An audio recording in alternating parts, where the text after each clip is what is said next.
Прежде всего, надо отметить, что такого единого народа, как дагестанцы, нет. Есть много разных наций, составляющих одну дагестанскую общность. Соответственно, и девушки дагестанские по виду очень разные. Есть различия во внешности, характере, обычаях. Считается только, что чем выше к горам, тем девушки светлее. Сразу надо сказать, дагестанки очень разнообразные. Этим они в корне отличаются от чеченок. Те как на подбор стандартные, в облегающих макси-юбках, туфлях-платформах со стразами, с платками и ободками в волосах.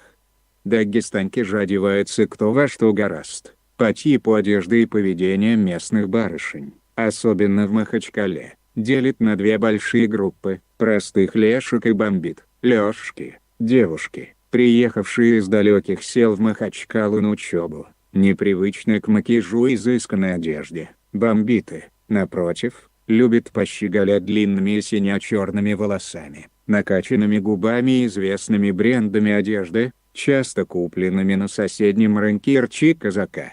В общем, все, что иногда, кажется, только и объединяет всех юных дагестанок, это их красота. Вообще, в городах Дагестана можно увидеть девушку и в мини-юбке, и в хиджабе. Самое любопытное, что в таком виде рядом могут прогуливаться две закадычные подружки. Этой своей терпимостью республика и хороша. Диетами дагестанские красавицы особо не увлекают. Местным девушкам это и не надо. Горянки от природы стройные и выносливы до самой старости. Тут даже старушки могут легко утащить на себе здоровенный газовый баллон. А одна дагестанская бабушка даже попала в книгу рекордов Гиннесса, сгиной руками железки. Интересно, что в Дагестане все больше девушек-водителей. Если чеченку за рулем увидеть не так просто, то юные дагестанки буквально штурмом автошколы. У дагестанок, кстати, гораздо проще обстоит и дело с межнациональными браками. Местные девушки, случается,